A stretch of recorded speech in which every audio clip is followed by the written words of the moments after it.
in Christ. It's not the principle, but it's the person. It's not the sound teaching, but it's the Word. Word Himself, and the Word is Jesus.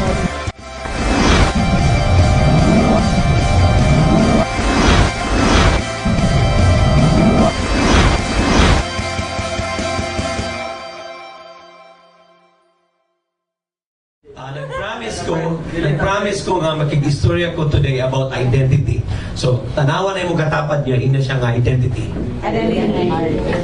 Gusto na ko nga, dali ranito niya, paspas.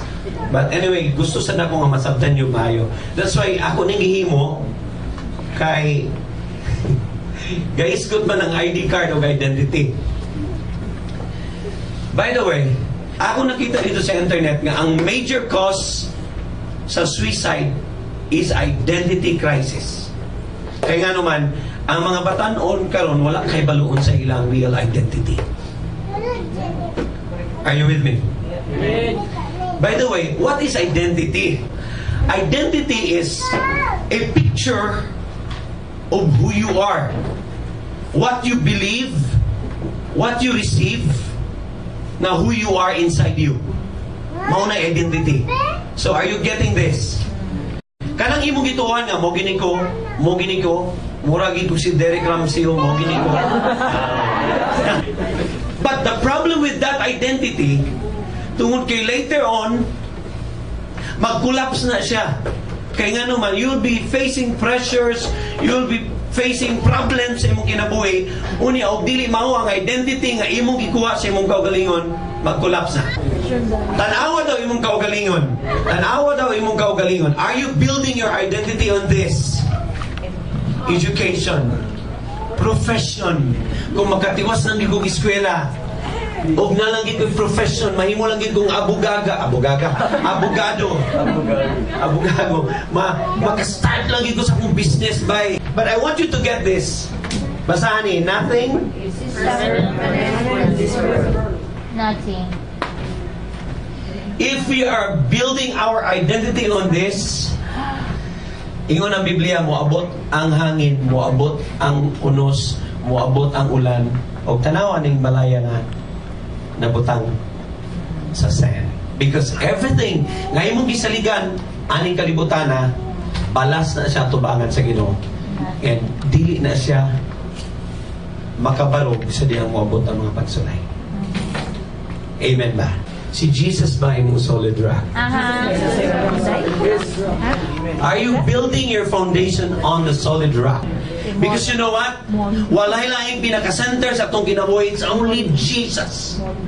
And no matter how good the teaching is, no matter how good and better the principle nga imong ibutang diha, or no matter how bright you are, how brilliant you are, mag-explain nga, this is good and this is bad, let's not do this and let's do this. I want you to get this. If it's not Jesus on the center of that teaching, it will never set people free. Nga naman, iyon si Jesus, you will know the truth and the truth will set you free. Mangutana ko kinsa ang truth? Jesus. Si Jesus. Mga igsoon, it's not the principle, but it's the person. It's not the sound teaching, but it's the Word Himself. And the Word is Jesus. Amen. If they are not preaching Jesus in the church, the real bread of life, then they are still feeding the people from the fruit of the tree of the knowledge of good and evil. For every time na mag-ingon ka nga, I am holy, I am righteous, I am perfect, na mo ingon sa likod nga, because if there is somebody telling you that, then I believe it's the devil. Why? Because he is a liar. And he is the father of all lies. Nga naman, the Bible clearly teaches us that because of Christ, we are already righteous, holy, and perfect. Amen. Check. Imo ba ning dawaton sa imong hangar? Imo ba ning dawaton sa imong hangar? Amen. Nganong ako ning ginabalik-balik? Because Jesus settled this once and for all. Amen. Dito sa cross, doon na ba kahimunan ni? Nothing. Tungod kay kung doon na pa kahimunan ni, sayang ang iyang pagkanaog. dinhi sa kalibutan. Nga kaya man ay nimong himuon nimong kaugalingon nga righteous. Kinsay nakadungog sa wali nga kinahanglan nato usbon natong kaugalingon. Unya kinsay nag-ingon sa iyang kaugalingon nga usbon ni iyang kaugalingon. Wala. Kapila ka nagsulay o usap sa imong kaugalingon. Nausap ka. Pila ka tao nag-ingon nimo nga mag-usap ka.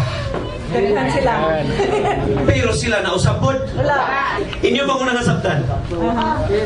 Nga daghan mangingon na pag-usap na brad. Nga ikaw brad, gakausap sa ka. Aw dili pod brad, di ka ta mga buwangan eh. Nga gusto na itong mausap ang tao pero kita po dili kausap sa itong kaugalingon. Napa ba mo diya? Tagaan mong statement. Kung kaya din na itong usbo na itong kaugalingon, nga nung manao pa man si Jesus. Tama. What happened on the cross was exchange. Nga imong mga sala gibalhin niya aron nga ikaw mahimong matarong ug siya mahimong makasasala. Ang tanan nimong tunglo ni balhin niya aron nga ang tanan niyang blessing mo balhin nimo. Amen. Unsa man change na exchange. Exchange. Okay? Ang imong kapuguli ni balhin niya aron ang iyang kadato mo balhin nimo. Tingnan mo katapad, exchange. Dili change ang naitabo. Well, religion is telling us, demanding us to change our lives. But who can change our lives? Nobody. Nobody. Maskin gali ang Ginoo wala niya usbay mong kinabuhi. Iyang gipulihan. Kaya wa na'y mahimo itong karaan ng kinabuhi. Nag-ingon ang Biblia, we were dead in our sins. Mga patay ta sa itong mga sala. Unsa may himuon sa patay? Pulihan? Labay. Usbon? Labay. Mangutana kung sa himuon sa patay. Ilubong. See? Ilubong. Napaisa. Banhaon. And muna gihimo ni Jesus. We were dead in our sins. Unya gilubong ta kauban ni Jesus. Aron pagkabanhaw ni Jesus, nabanhaw ta kauban ni Jesus. Amen ba? Amen. Sa cross mo ni nahitabo. Niingon siya, my God, my God. Never imong mabasa sa Bible nga nag-ingon si Jesus og my God. Every time magisgot siya sa Ginoo, nag-ingon siya, my Father. Nakuha ni ninyo. Pero ngano mang dito sa cross, ningon siya, my God, why have you forsaken me? Nganong imo kong gibiyaan? Kaya balo ka ngano?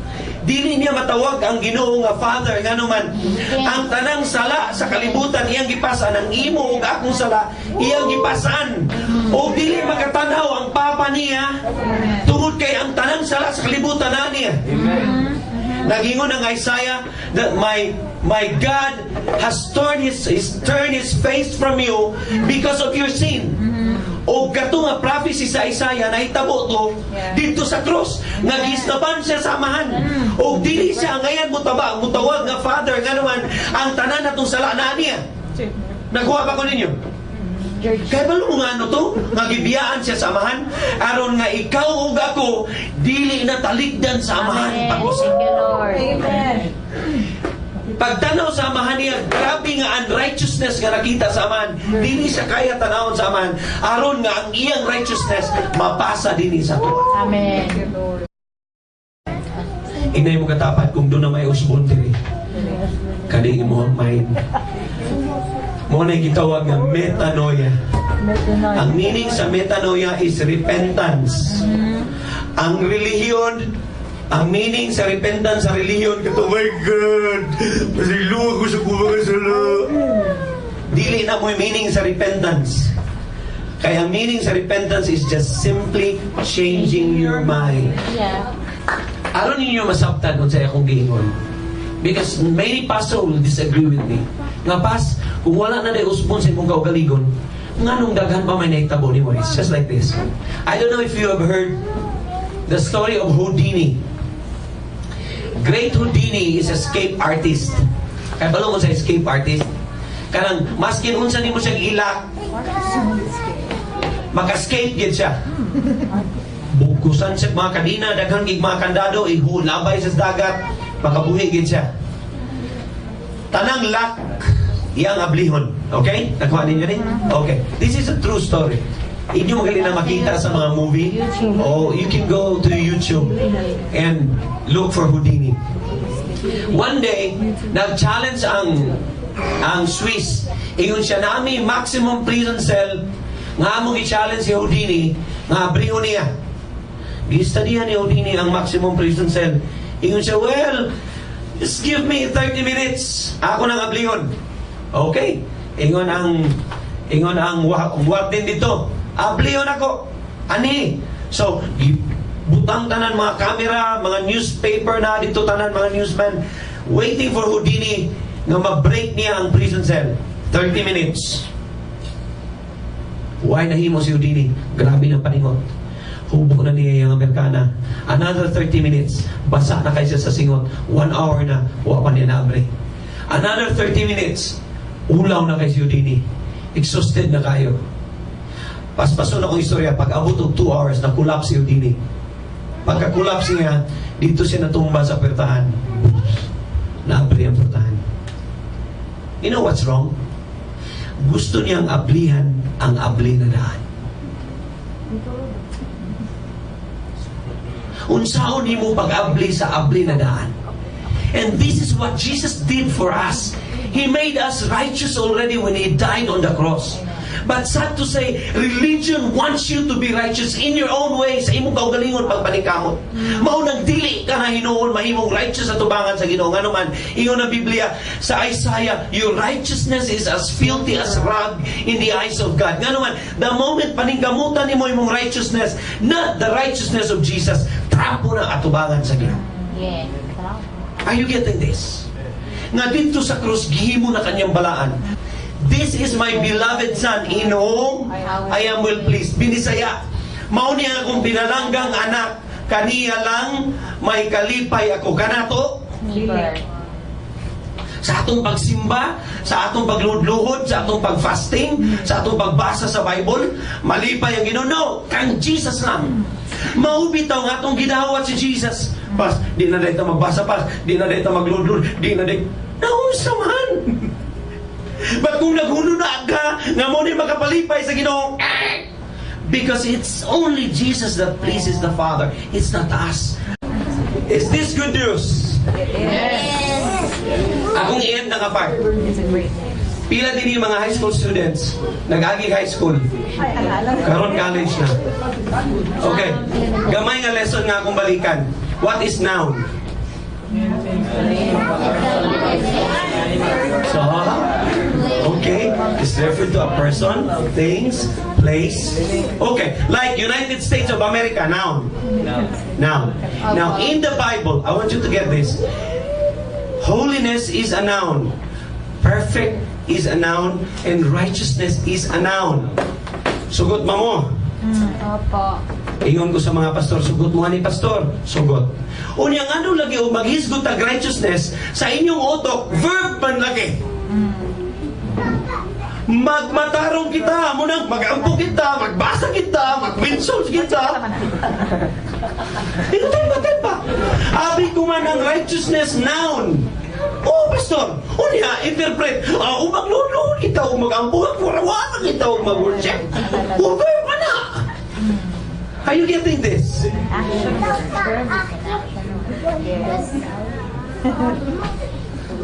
But I want you to get this. The moment na imong gidawat si Jesus, you were transferred into the republic of righteousness. Sa diyang imong gidawat si Jesus, gibalhin ka sa republic of holiness. Mangutahan ako ninyo, kinsa Filipino citizen din? Kinsa Filipino citizen? Tas ka mo. Unsa may mong imuon para ma-Filipino citizen ka? Wala. Nothing. Nothing! Filipino by birth. Because I am a Filipino by birth and by blood. We are bought with His blood and His blood is in us. Wala ko'y dapat himuon anong kumay mo righteous, but because of Christ, I am already righteous. Wala ko'y himuon anong nga makabot ko sa balaan nga langit, because of Jesus Christ, He made me holy. That's why I'm qualified to go to holy heaven. Because the principle of the Bible is not do, but believe. It's not try, but trust. Yeah. Iyon ang Biblia, for without faith, it is impossible to please God. Iyon ang Biblia, Abraham believed, and it was counted to him as righteousness. righteousness. Ang meaning sa righteousness is right standing before God. Right standing. Maunang ang muatubang sa hari, taga-robe. Si Joseph na siya'y robe. Ang iyang robe, favorite siya nga anak. Walay muatubang sa hari nga walay robe. Kaya nga naman, the robe is our right standing before the king. O kinsa nag-provide na si Jesus when He died on the cross.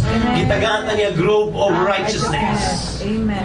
Why we need righteousness? Nag-ingon si Paul, those who receive the gift of righteousness will reign in life. You can never reign in life without the righteousness of Jesus. Amen.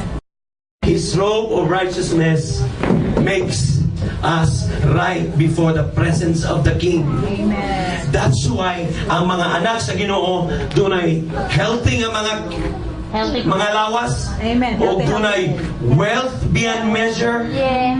Kay kung ang imong wealth tama-tama lang, para ra na nimo. Alaw ka na. Mo nang uban kawali, kinahanglan ikaw mo hatag karon ka ma-bless. No, you are blessed already. That's why you have the capacity to give. Yes. Amen. Amen ba?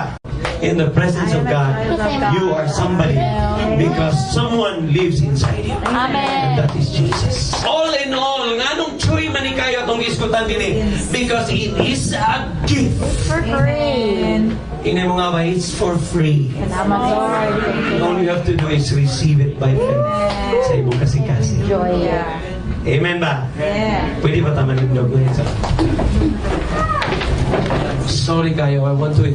Gusto na ko ang nasabtan ninyo kayo who Jesus is. Unsa ka importante, si Jesus atong Emmanuel. It's not the law. It's not the principle of how you live. It's not how you walk rightly. But who is the person living inside you?